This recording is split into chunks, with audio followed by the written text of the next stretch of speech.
오늘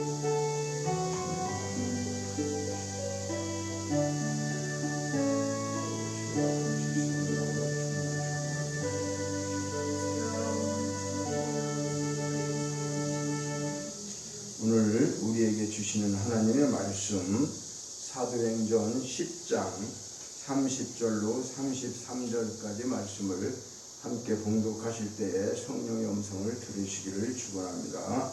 사도행전 10장 30절로 33절까지 말씀입니다. 고넬료가 이르되 내가 사흘 전 이맘때까지 내 집에서 제9시 기도를 하는데 갑자기 한 사람이 빛난 옷을 입고 내 앞에 서서 말하되 고넬료야, 하나님이 내 기도를 들으시고 내 구제를 기억하셨으니 사람을 요바에 보내어 베드로라 하는 시몬을 청하라. 그가 바닷가 무두장의 시몬의 집에 유숙하느니라 하시기로 내가 곧 당신에게 사람을 보내었는데 오셨으니 잘하였나이다. 이제 우리는 주께서 당신에게 명하신 모든 것을 듣고자 하여 다 하나님 앞에 있나이다. 지난 시간에는 우리가 지난 주일은 사도행전 9장 20절로부터 쭉 말씀을 통해서 사도 바울이 회심하게 되어서 사울이 바울이 되어서 이제 회심하기 전에 사울과 또 회심하고 주님을 만난 후에 바울의 모습을 우리가 살펴보면서 그는 정말로 이제 전도자가 또 되어서 세계 선교에 정말로 큰 획을 그었던 사도 바울에 대해서 우리가 살펴보았는데, 오늘은 이어서 지금 이방인 로마의 백부장이라고 하는 사람이 그 이방인이에요. 그리고 로마의 백부장이다 하면 그때 당시에 점령군이죠, 사실은. 근데 백부장 정도 되면은 오늘 우리 군대 편제를 얘기하면 한 중대장 정도 되는 거예요. 왜냐면 중대가 한 100한 뭐 20-30명 되는데 그 백부장이라는 건 100명을 다스리는 이제 부장이란 말이죠. 그러니까 중대장 정도 되는, 군대의 편제로 중대장 정도 되는데, 그분이 이방 사람인데 군인이고 점령군인인데도 불구하고 참 어떤 그 믿음을 갖고 그분의 전도가 어떤 것인가, 오늘 이 성경에서 고넬료를 이렇게 우리에게 말씀하고 있는 그 하나님의 의도가, 하나님의 진짜 뜻이 무엇인가 오늘 살펴보고자 합니다. 그래서 고넬료는 사실은 기도하다가 여기 10장 1절 이후에 보면요, 3절에 보면 하루는 제9시면은 우리나라 시간으로는 오후 3시쯤 되는 거예요. 왜냐하면 이스라엘 그 시간에는, 유대 시간에는 6시간을 더하면 돼요. 우리나라 시간. 성경에 나오는 거 6시다 그러면 6에다가 6을 더하면 12시 이렇게, 그때는 9시다 그래서 9시가 아니라 오후 15시니까 오후 3시가 되는 거죠. 우리로 따지면. 그렇죠? 그래서 그때쯤에 이제 기도하는데 환상 중에 하나님의 사자를 보게 돼요. 환상 중에. 이 기도하다가 환상을 보는 경우가 흔히 있죠. 기도하다가 환상을 보게 돼요. 그런데 이제 정확한 환상도 있고 또 잘못된 환상들도 물론 있는데, 분별하고 하나님의 은사는 잘못되는 게 없죠. 그래서 고넬료가 사자를 보게 되는데 한다는 말씀이 4절에 그러는 거예요. 고넬료는 두려워했죠. 이제 그 환상을 보면서. 근데 야, 네 기도와 구제가 하나님 앞에 상달되어서 기억하신 바가 되었다. 야, 이런 천사나 이런 말씀을, 환상을 보면서 주의 천사가 와서 네가 지금 기도하는 게 하나님이 다 지금 보셨고, 네가 구제하고 있는 거, 네가 살고 있는 모든 거를 지금 다 보니까 하나님 앞에 상달되어 가지고 하나님이 기억했다는 거예요. 이보다 더 큰 기쁨이 어디 있겠어요, 실질적으로. 그죠? 그러니까 이 사도행전은 우리가 어떤 개념으로 봐야 되냐면, 초대교회가 생기지만은 예수님이 승천하시기 전에 제자들에게 약속을 했어요. 내가 이제 승천하고 나면 성령을 너희들에게 보낼 것이다. 보혜사 성령을 보낸다. 그러면 성령이 오셔서 이제 너희들에게 무엇을 할 것인가에 대한 걸 자세히 말씀하면서 예루살렘을 떠나지 말고 기도하고 있으라고 그랬어요. 그런데 500명 정도가 모여가지고 승천하시는 걸 보고 그때 다 말씀을 들었는데 실제로 다락방에 모인 사람은 몇 명이었다? 120명이에요. 마가의 다락방에 120명이 모였는데 다락방 그러면 우리 개념으로 조그만한 다락으로 생각하는데 그렇지 않아요. 성지순례 가보면 2층 집처럼 크게 넓어요. 넓어 회당처럼 젖어 있어요. 그러니까 그런 곳에서 이제 모이게 된 거예요. 120명이 그래도 모이려고 하면 좀 크지 않겠어요? 그러니까 우리 다락하고는 다른 거죠. 우리 다락은 조그만한 거 뭐 숨기고 이러는 건데 성지순례 가보면 그렇지 않다고 말이에요. 그래서 이제 120명이 그때 이제 어떻게 해요? 성령의 충만함을 받게 되고 그들이 뭐라고 해야 되는 거예요? 제자들도 무서워서 떨고 있던 사람들이 이제는 다 목숨 막 순교까지 하면서 이제는 복음을 전하게 되고 초대교회가 이제 왕성하게 시작되는, 그러니까 사도행전이 시작되고 사도행전은 끝이 난 건 아니에요. 사도행전은 우리가 성경이 모든 것이 다 끝난 것은 이제 기록되어 있었기 때문에 이건 이렇게 끝났다 저렇게 끝났다 하지만은 실제로 창세기부터 계시록까지는 진행 중이죠. 우리 인간들에게는 진행 중이에요. 하나님은 다 끝나셨어요.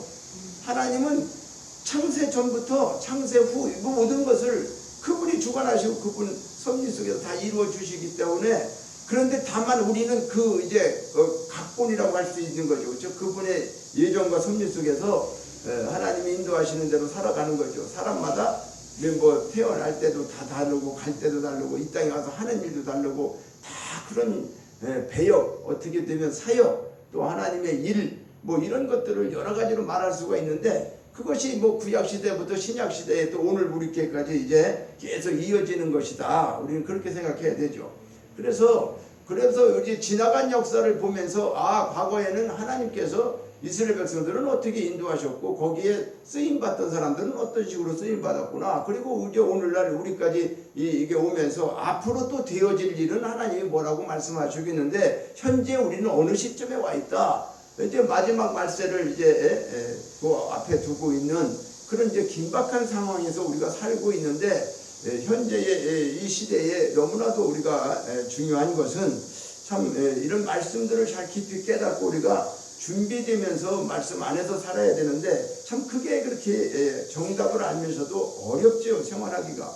근데 거기에 많은 어려움이 있는 것은 물론 악한 영의 방해도 있기 때문에 그렇고, 우리가 이제 하나님께서 우리를 좀 더 강하게 또 훈련하시기 위해서 테스트하는 부분도 있고 여러 가지가 겸해져 있습니다. 그러니까 단편적으로 모든 걸 생각하지 말고 우리는 말씀을 깨달으면서 말씀 속에서 우리가 물론 참여도 해야 되고 기도도 해야 되고 감사해서 찬양도 드려야 되지만, 때로는 우리가 또 이 세상 속에서도 또 악한 것들과 싸워서 이기는 그런 영적 전쟁에서도 우리가 끊임없이 해나가야 된다고 하는 거죠. 그래서 백부장 고넬료가 기도 중에, 환상 중에 지금 이런 응답을 받고 무슨 지시를 받습니까? 요바에 베드로라고 하는 사람이 있는데 그 사람을 청해 갖고 와라.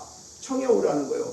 그런데 그때 또 똑같은 일이 생겼는데 뭐냐면, 베드로는 말이죠. 9절에 보면은 이제 이렇게 고넬료가 기도하고 있는데 베드로도 그 이튿날 자기는 기도하는 거 같은 위치가 있는 게 아니에요. 이거 하루길도 더 떨어져 있는 거리예요.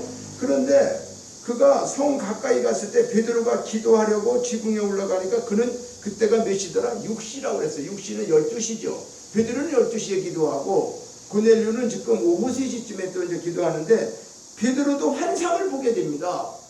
그래서 그것이 쭉 이제 9절로부터 나오는 내용인데, 그러니까 베드로가 이상한 환상을 보고 하나님이 여러 가지로 잡아 먹으라고 하는데 베드로는 부정한 거기 때문에 먹을 수가 없다라고 3번씩 거절하고, 하나님께서 내가 거룩하게 한 건데 네가 왜 먹지 않느냐, 네가 속되다가 하느냐, 이걸 먹으라. 3번까지 그런 것이 이제 환상도 한 번도 아니고 3번씩 그렇게 되니까 그거는 실제적인 거 아니겠어요?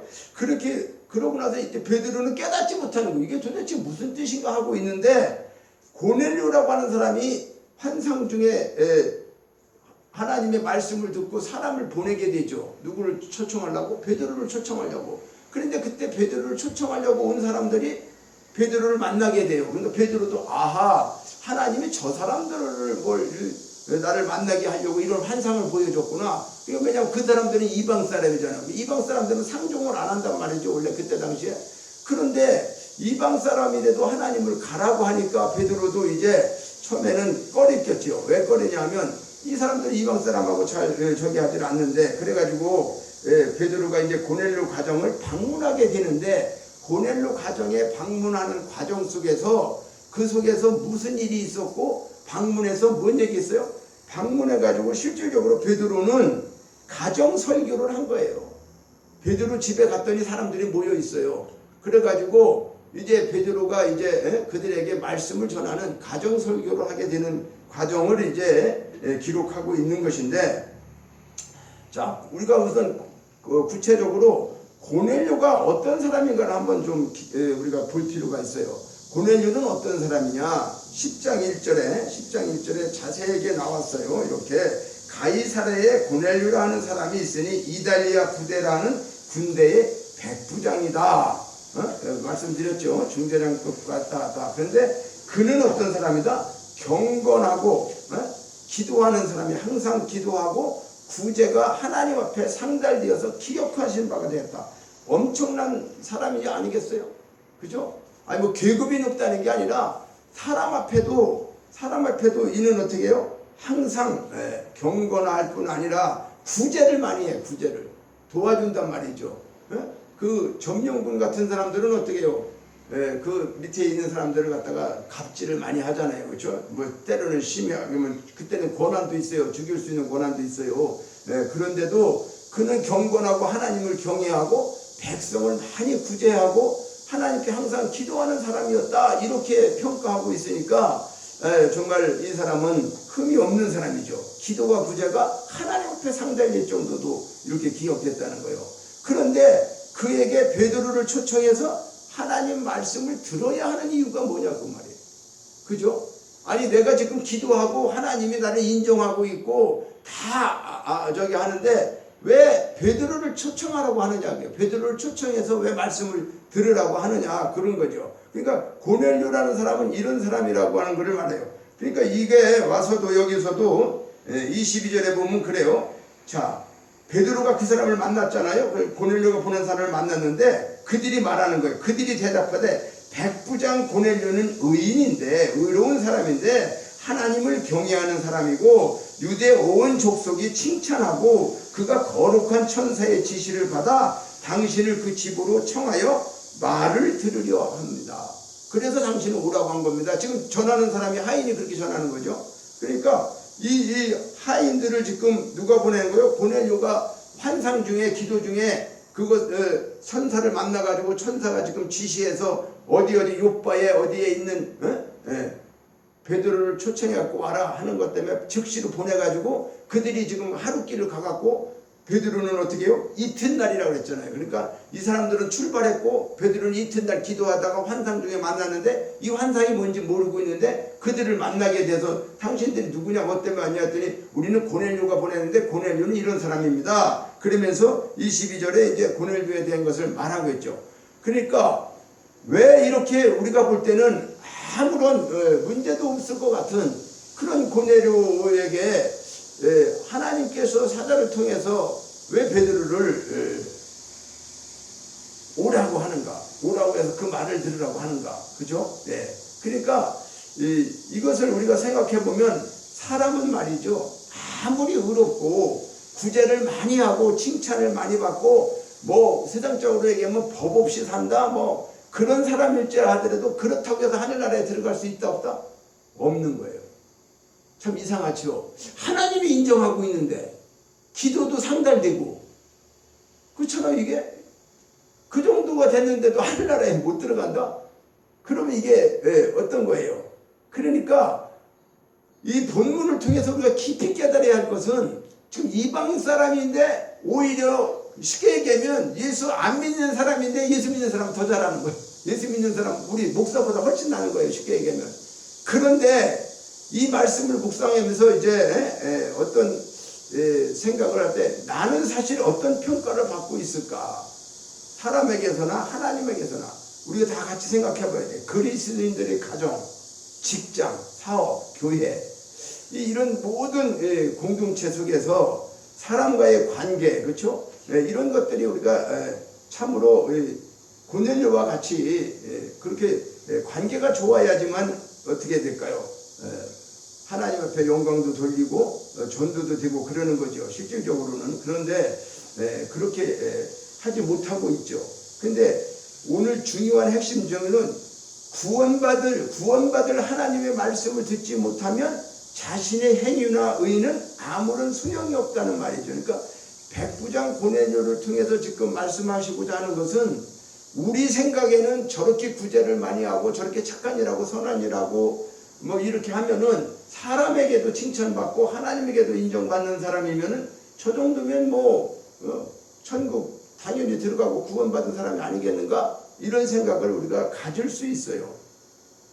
그런데 고넬료의 믿음은 참으로 대단한 믿음이에요. 자, 뭐냐면 하나님의 말씀을 듣기 위해서 자기 시간을 기꺼이 드리는 사람이고 하나님의 일꾼을 통해서 선포되는 말씀을 하나님의 말씀으로 받는, 그러니까 하나님의 일꾼들이 베드로나 이런 하나님의 일꾼들이 와서 말씀을 하게 되면 그거를 사람의 말로 받지 않고 하나님의 말씀으로 받을 정도다 그 말이에요. 그 사람은. 그리고 말씀을 받기 위해 가지고 코람데오 하나님 앞에 서 있는 사람이다. 이걸 요약해서 먼저 말씀을 드리는 것은 왜 그러냐면 오늘 33절에 본문 끝에 우리가 읽었죠.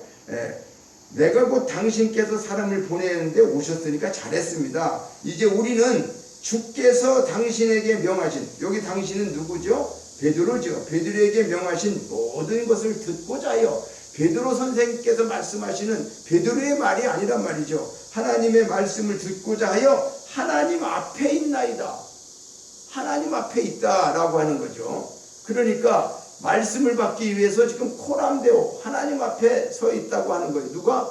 고넬료가. 그래서 자, 고넬료는 이제 이런 말씀을 통해서 첫째, 하나님 말씀을 듣기 위해서 자신의 시간을 또 기꺼이 드린다고 했죠. 고넬료는 그의 친척, 가까운 친구들을 모아놓고 베드로를 기다리고 있었어요. 24절 봅니다. 10장 24절 보니까 자, 이튿날 가이사랴에 들어가니 고넬료가 그의 친척과 가까운 친구들을 모아 기다려.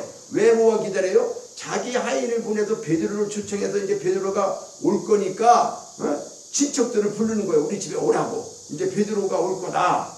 그러면서 그렇다고 해서 그 사람이 잔치를 베푸는 것도 아니고 집에 오면 뭐 돈 준다, 선물 준다 이러는 내용도 아니야. 그런데 단지 베드로가 몇 시에 올지도 몰라. 그렇지 않습니까? 베드로를 하인을 보냈는데 뭐 언제 올지 모르는 거예요. 그런데 자기는 지금 친척들이나 친구들을 모으고 있는 거예요. 자기 집으로. 그게 24절인 거예요. 24절. 예.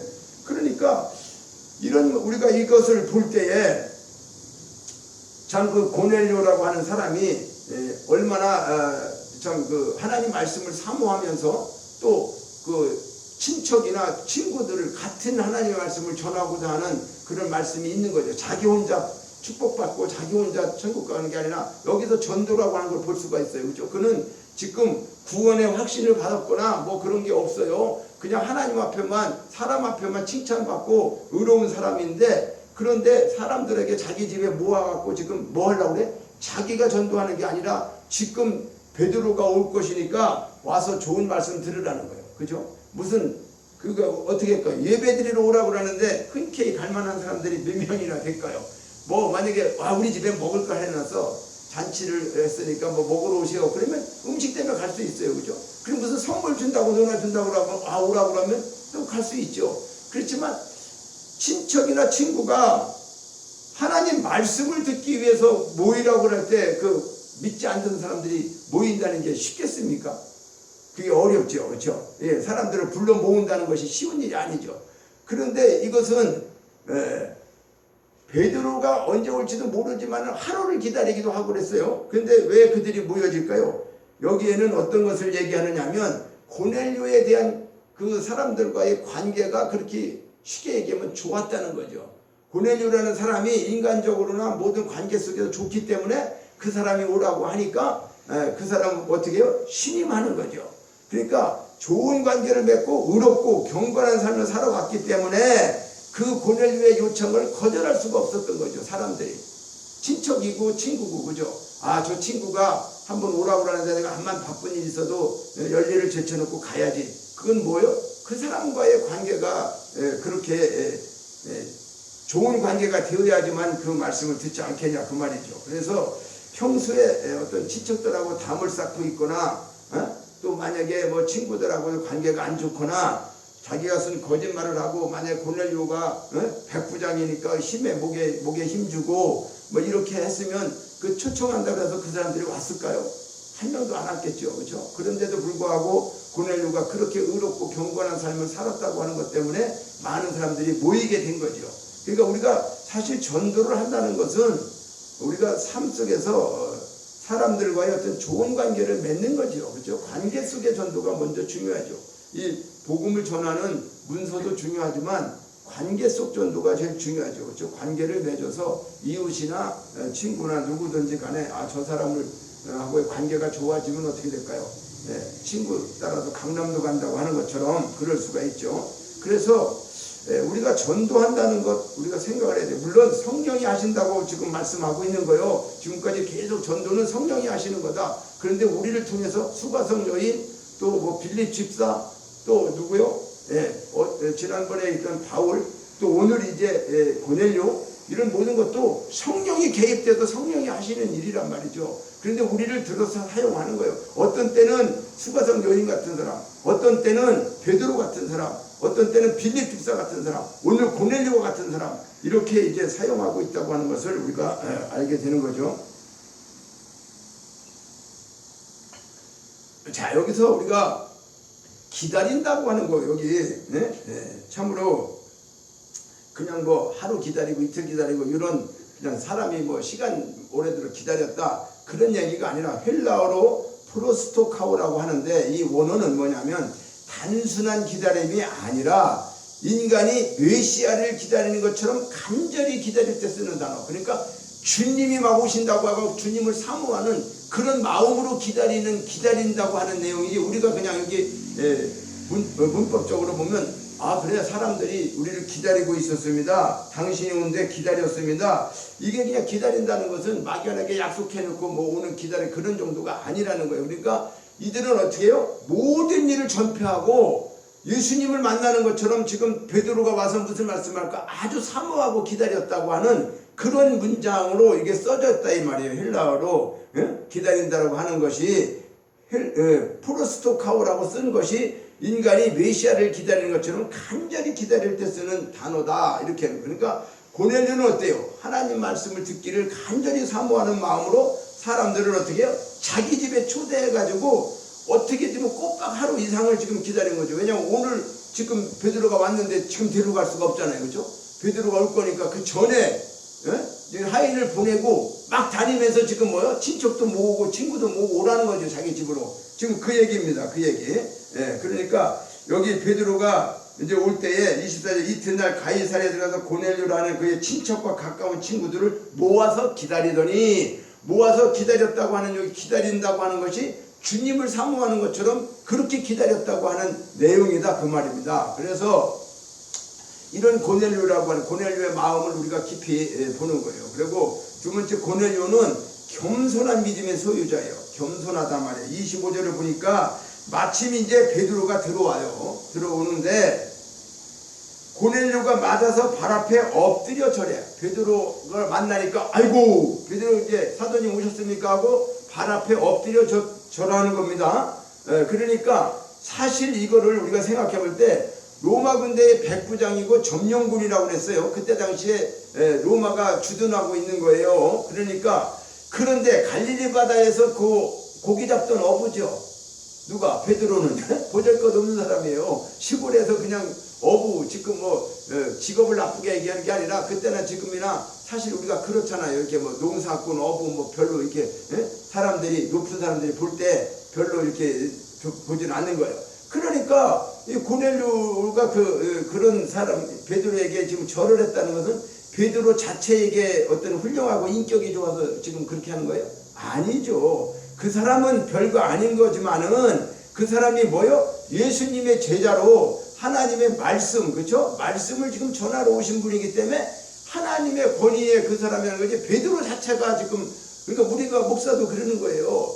목사가 신방을 가 오늘 집에 그렇죠. 물론 사람이 뭐 존경할 수 있고 목사님 오셨어요 뭐 이렇게 할 수가 있죠. 그런 겸손하게 할 수 있죠. 그러나 그 사람을 떠받드는 게 아니에요. 그 오늘 오셔서 우리 집에 오셔서 저분이 하나님의 말씀을 전하러 신방을 하고 왔기 때문에 그 말씀을 이제 받기 위해서 하나님 앞에 겸손한 마음이었다고 하는 거죠. 물론 사람에게도 겸손했지만은 이 사실 고넬료라고 하는 사람은 자기 위치가 그럼에도 불구하고 이렇게 엎드려서 여기 절을 했다. 그죠? 고넬료가 여기 맞아서 발 앞에 엎드려 절을 했다.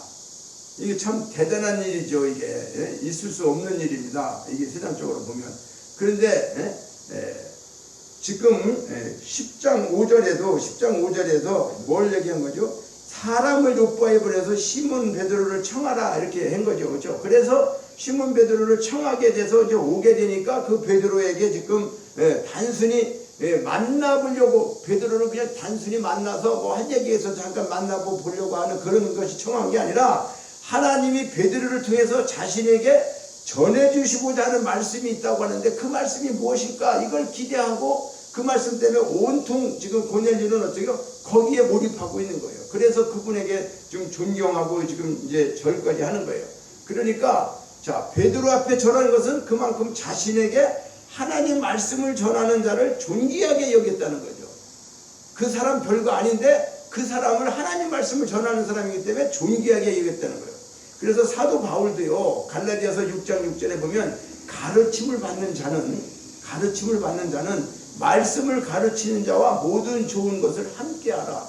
이런 말을 오해하면 전하기가 나쁜 거예요. 왜냐하면 목사랑 좋은 것도 같이 먹고 좋은 관계도 같이 해야 되고 그러다면 성경에서 이런 말씀은 가르침을 받는 자가 누구예요? 사실은 성도지요. 그렇죠? 성도와 목사의 가르침에 속에서는 모든 좋은 것을 함께 하라. 이렇게 갈라디아 6장 6절에도 말씀하고 있어요. 근데 이것이 이제 인간적인 방법이 아니라 정말 하나님의 관계 속에서 이런 것들이 이루어져야 한다는 거죠. 그래서 고넬료는 베드로 때문이 아니라 베드로를 통해서 주시는 하나님의 말씀과 그 말씀에 대한 사모함 때문에 그 발 앞에 엎드려서 이런 겸손한 모습을 보였다는 거예요. 그래서 베드로의 반응은 또 그럼 어떻게 됐어요? 베드로는 뭐 당연히 내가 뭐 하나님 말씀 전하러 왔는데 뭐 인사하는 게 당연하지 그렇게 한 게 아니라 25절에 보니까 이렇게 얘기합니다. 마침 베드로가 들어올 때 엎드려 절했죠. 그러니까 26절 같이 봅니다. 베드로가 일으켜 이르되 일어서라 나도 사람이다. 이 말이 뭡니까? 베드로가 나도 사람이다. 그러니까 베드로는요 사실은 한 번 회개하면 3,000명씩 하고 죽은 자도 살리고 여기 지금 많은 기적을 이루고 온 사람이에요. 그리고 소문을 들어 다 아는 사람이에요. 그러니까 우리로 얘기하면 뭐 영권이 강한 지금 어떤 뭐 현신의 권사다 뭐 예를 들어서 뭐 조영기 목사다 뭐 이렇게 해서 사람 죽은 사람을 뭐 살리고 영적으로 뭐 충만하게 이렇게 했던 사람이다 그러면 어떻게 될까요? 그렇죠? 그런데 신적으로 막 신은 아니지만은 신처럼 행동하는 사람들이 사실 있죠. 그런데 베드로는 나 사람이라고 하는 건 뭐예요? 나 그렇게 존경하는 게 아니다. 하나님 말씀은 나는 부족한 사람이다. 하나님이 하시는 일이다 그거죠. 그러니까 이 베드로가 수많은 사람들이 고치고 또 다비다라고 하는 여인을 죽음에서도 건져냈고 그렇게 됐지만 그는 자신이 하나님이 아닌 뭐다? 사람임을 망각하지 않았다는 거예요. 내가 하나님이 아니고 나는 사람이라는 거죠. 자, 우리가 아무리 놀라운 능력을 나타내도 예수님 말씀처럼 우리는 무익한 종이라고 그래야 되죠. 그렇죠? 우리는 무익한 종이에요.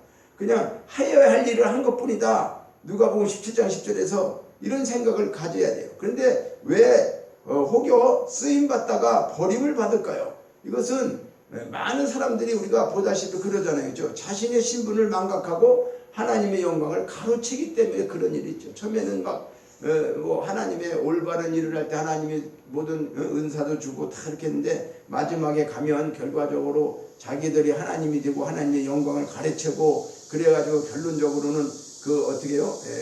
하나님 앞에 버림받게 되는 마지막에 쓰임받다가 버림받게 되는 그런 일들을 참 안타깝게 보죠. 그래서 세 번째로 이제 고넬료는 말씀을 받기 위해서 하나님 앞에 서 있다. 호람데오의 영성을 가진 사람이다. 자, 10장 33절에서 우리는 주께서 당신에게 명하신 모든 것을 듣고자 하나님 앞에 있나이다. 지금 하나님 앞에 있어요. 보이잖아요. 하나님 앞에. 예, 그러니까 고넬료는 주님이 베드로를 통해서 선포하시는 그 말씀이 곧 하나님의 말씀인 것을 믿고, 그래서 호람되어 하나님 앞에서 신전의식을 가지고 지금 말씀을 듣겠다고 하는 마음이죠. 그러니까 우리가 지금 전부 다 하나님 앞에 있습니다.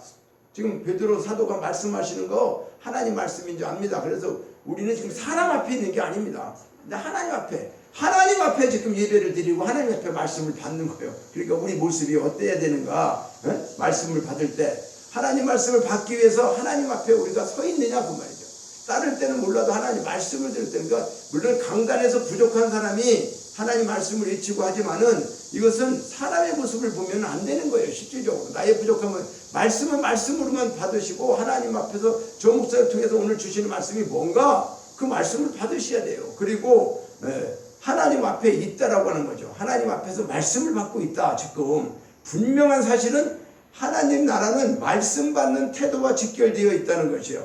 그러니까 영적인 은혜와 성장은 말씀을 간절히 사모하는 자에게 임한다고 하는 것을 오늘 이 말씀을 통해서 말하고 있어요. 그러니까 신앙생활에 기쁨과 감사가 없다라고 한다면 믿음의 성장이 우리가 멈춰졌나 생각해 봐야 된다. 그러니까 말씀 듣는 태도를 우리는 점검해 봐야 된다. 느헤미야 8장 5절과 6절에 보면요. 자, 백성들은 광장에 모여 있고 제사장 에스라가 율법책을 낭송하는데 그때 광장에 모인 백성들이 일제히 일어섰어요. 그리고 모든 백성이 그 말씀 앞에서 아멘으로 응답하면서 몸을 굽혀 얼굴을 땅에 대고 여호와께 경배하였다. 그리고 울기 시작했다.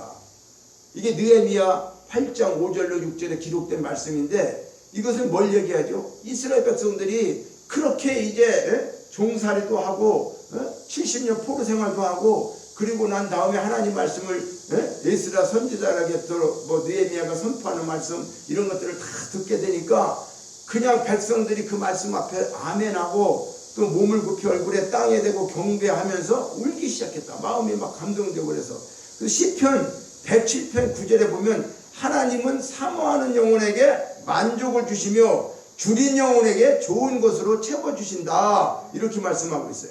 그러니까 하나님은 사모하는 영혼을 만족하게 하시고 줄인 영혼에게 좋은 것을 채워주신다. 밥 안 먹어서 굶는 사람 얘기하는 걸까요? 아니죠. 말씀을 그렇게 하나님 말씀을 그렇게 사모하는 사람에게는 그 영혼에게는 좋은 것으로 채워주신다고 말씀하고 있는 거예요.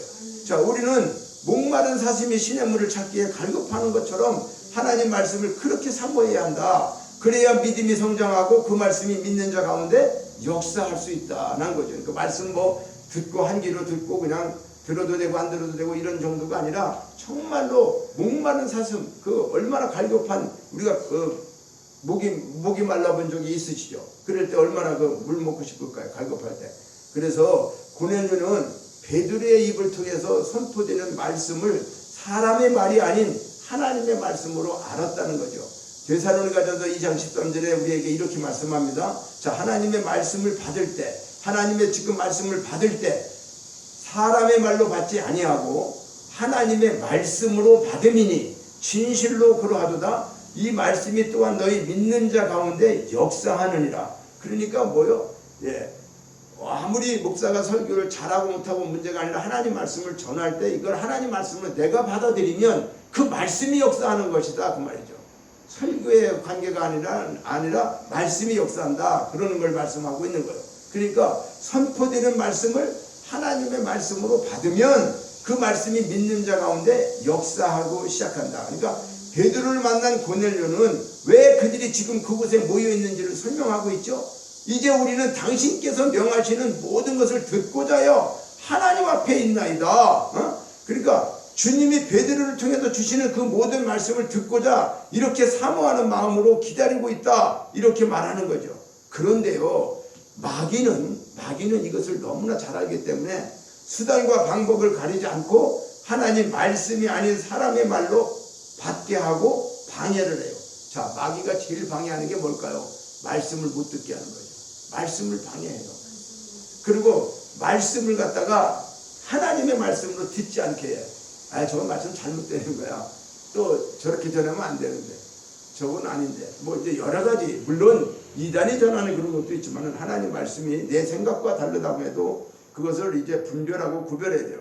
그러니까, 그런데 예수님은 하나님 나라의 비밀을 씨 뿌리는 비유를 통해서 말씀했죠. 마태복음 13장 3절로 9절에 보면, 네 가지, 그렇죠? 하나님 말씀의 씨가 길가에 떨어지니까 새들이 와서 먹었다. 이것은 뭐냐? 말씀을 듣고 뿌리를 내지 못하고 새는 마귀를 지칭하죠. 그 돌밭에 떨어져. 그러니까 우리는 씨를 뿌리면 다 저기 땅을 골고루 이렇게 만들어 가지고 씨 뿌리잖아요. 그런데 이스라엘은 우리처럼 막 밭이 좋지 않으니까 그냥 씨를 뿌려 갖고 나는데, 이게 뭐 돌짝밭에도 가고 가시떨기 밭에도 가고 이제 이렇게 된다고 하는 거예요. 실질적으로 씨를 뿌려서 할 때. 그러니까 돌밭에 떨어졌다는 것은 이제 흙이 없으니까 해가 돋으면 이제 타서 뿌리가 없어 곧 말랐다. 그러니까 하나님의 말씀을 듣고 우리가 뿌리가 내리지 않으면 그냥 그것은 타 죽는 거와 똑같다고 말이죠. 그리고 가시떨기 위에 떨어졌다. 가시가 자라서 기운을 막았다. 이건 뭘까요? 그러니까 말씀은 듣기는 듣는데 근심 걱정이 가득 차 있어. 내가 말씀 들으면서 생각은 다른 데 있고, 오늘 깃돈 막아야지, 무슨 돈 저기해야지, 애들도 문제, 이런 걸로 다면 그러니까 그거를 가시떨기가 이제 엉겅퀴가 그걸 자라지 못하게 하는 것도 근심과 걱정을 얘기하고. 그래서 네 번째는 뭐예요? 좋은 땅에 떨어지니까 30배, 60배, 100배의 결실을 했다. 이렇게 예수님은 말씀에 대한 것을 받을 때 우리 심령의 마음밭이 어떤가를 우리에게 말씀하고 오셨어요. 그런데 자, 마귀는 하나님의 말씀의 능력을 알죠. 마귀는 하나님의 말씀의 능력을 알아요. 그리고 말씀의 권세도 알아요. 마귀가 잘 알아요. 그래서 하나님 말씀을 들으면 죽은 영혼이 살아나고 죄인이 구원받고 죄책감에 시달리는 자가 자유를 얻고 믿음이 자라게 되고 영혼이 어떻게 해요? 새로운 힘을 얻게 되고, 이걸 알기 때문에 마귀는 오늘도 수단과 방법을 가리지 않고 뭐한다? 말씀의 씨앗이 우리 밭에 떨어지지 못하도록 우리를 혼미케 하고 의심케 한다. 그리고 뭐 졸리게 하고 뭐 어쨌든 간에 다른 생각을 순간적으로 오게 하고, 이렇게 해서 결론적으로는 말씀을 못 받게 하는 게 마귀의 임무예요. 그러니까 우리는 제일 중요한 게 말씀을 들을 때 정말 혼란하거나 혼잡하거나 다른 생각이 올 때 이걸 먼저 물리쳐야 된다. 하나님, 고넬료와 같은 마음을 주셔서 정말로 하나님의 그 말씀을 사모하는 마음으로 오늘도 하나님 주시는 말씀. 그래서 베드로 사도는 고넬료 가정 설교를 통해서 모인 자들이 복음의 말씀으로 십자가에서 죽으시고 부활하시고 예수님께서 그를 믿는 자들의 그 이름을 힘입어 죄사함을 받는다는 말씀을 전했어. 자, 이것이 34절로부터 43절까지 이게 고넬료 가정에서 설교한 내용이에요. 자, 하나님 앞에 있나이다 그랬죠. 그리고 난 다음에 이제 34절에 베드로가 입을 열어 말하는 거예요. 이제 설교하는 거예요. 내가 참으로 하나님은 사람의 외모를 보지 아니하신다. 하나님을 경외하며 의를 행하는 자는 다 받으신 줄을 깨달았다. 그러면서 36절에 만유의 주 되신 예수 그리스도로 화평의 복음을 전했다. 그러면서 37절 제가 중점적인 것만 지금 읽겠습니다. 핵심만. 그러면서 너희도 온 유대에 두루 전파된 그것을 너희도 알거니와 38절에 하나님이 나사렛 예수에게 성령과 능력을 기름 붓듯 하셨다. 이런 예수가 누군가를 지금 설명하죠. 그러면서 그는 선한 일을 행하시고 마귀에게 눌린 모든 사람을 고치셨다. 누가? 예수님이. 39절에 그런데 그를 나무에 달아 죽였으니 그런데도 하나님이 사흘 만에 다시 그분을 어떻게 해요? 살리셨다. 그런데 41절에 모든 백성에게 하신 것이 아니요 오직 미리 택하신 자 중에 그 죽은 자 가운데서 부활하신 후 그를 모시고 음식을 먹는 우리에게 하신 것이다. 자, 이 말은 뭐냐면 이제 제가 중간중간에 지금 저기 핵심적인 것만 시간으로 말씀드리는데 설교를 이제 하는데 베드로가 설교를 하면서 예수님이 누군가 나사렛에서 타신 분이 그분이 성령과 능력을 통해 가지고 많은 선한 일을 행하시면서 많은 사람을 고쳤다. 예수님 오셔서 그랬죠. 병든 자, 소외된 자 많이 고쳤어요. 그런데 그를 죽였다는 거 십자가에 죽였는데 하나님이 그를 3일 만에 부활시켰다. 다시 세우셨다. 그런데 이것을 사흘 만에 다시 내셨다. 이거를 전하는 거예요. 이 사람들에게 지금 오셔서. 그러니까 복음이 예수가 누군가를 전하는 거예요. 그분이 오셔서. 근데 이것은 아무나 얘기한다고 되는 게 아니라 미리 택하신 자 중에 지금 이것을 알게 하기 위해서. 근데 우리에게 명하사 백성에게 전도하되 42절에 우리에게 명하고 이걸 백성에게 전도하라고 했다. 하나님이 살아있는 자와 죽은 자의 재판장으로 정하신 자가 곧 이 사람인 것을 증언케 하셨다. 누가? 예수 그리스도가. 그런데 이제 43절이 중요해요. 자, 그에 대하여 모든 선지자도 증언하되 그를 믿는 사람들이 다 그의 이름을 힘입어 어떻게? 죄사함을 받는다. 자, 예수님에 대한 이야기를 하고 이제 예수님을 믿으면 죄사함을 받는다는 거예요. 이게 복음인 거예요. 예수를 통해서 죄사함을 받는다. 이거를 지금 말씀하고 있어요. 사실 이게 설교가 30분에 이걸 자세히 다 설명하고 해야 되는데 어려워요. 이게 시간이 충분하면 자세히 풀어서 말씀하면 이해도 빠르고 그러는데 어쨌든 간에 중요한 핵심 쪽만 말씀을 드리기 때문에 집에 가셔도 꼭 읽어봐야 된다고 하는 얘기는 이것을 줄거리를 알고 또 이 말씀을 계속 이제 읽을 때에 깨달아진다고 하는 걸 말씀드렸죠.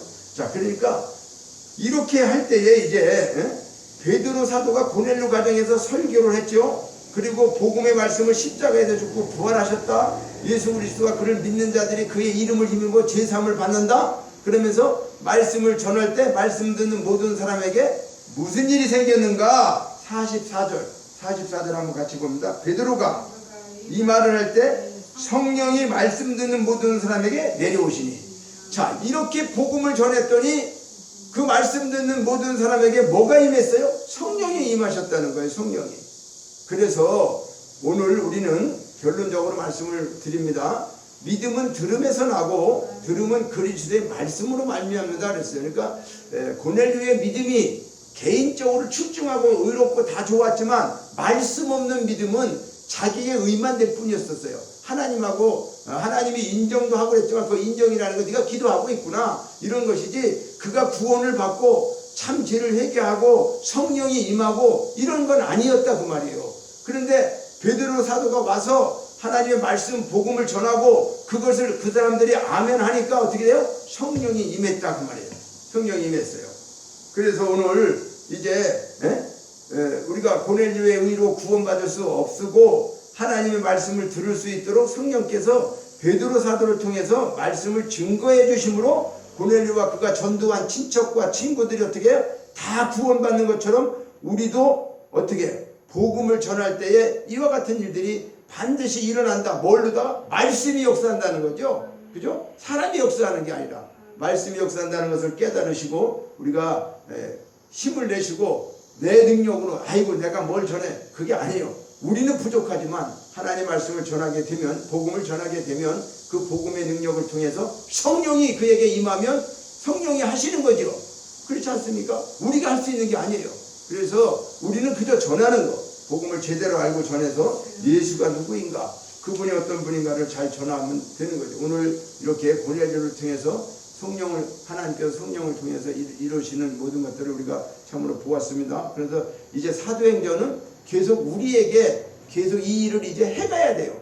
우리가 이제 때로는 수가성 여인도 돼야 되고 빌립 집사도 돼야 되고 이제 고넬료와 같은 사람도 되고 또 특별히 어떻게 사도 바울 같은 그런 이제 예수님을 또 느끼면, 그러니까 지금 우리가 믿지 않고 있는 사람들, 그분이 남편이 됐던 자녀가 됐던 또 내 친구 가장 중요한 누구 친척이 됐더라도 실망하고 낙심하지 말고 기회가 될 때마다 복음을 전하면 그 복음을 통해서 성령이 때가 되면 그분을 반드시 이끌어내시고 구원을 받게 된다고 하는 사실을 우리가 믿으시고 그렇게 간절하게 기도하는 저와 여러분 되시기를 주님의 이름으로 부탁을 드립니다. 사랑의 하나님, 하나님께서 하시는 모든 일들을 우리가 가히 알 수가 없습니다.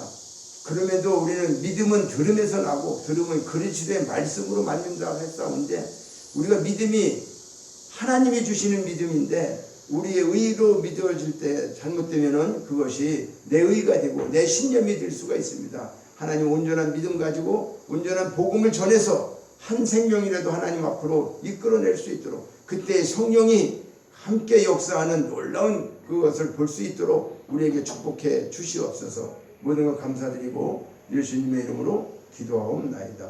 아멘. 우리 이제 자리에서 일어나셔서 봉헌 찬양을 하나님께 드리십니다.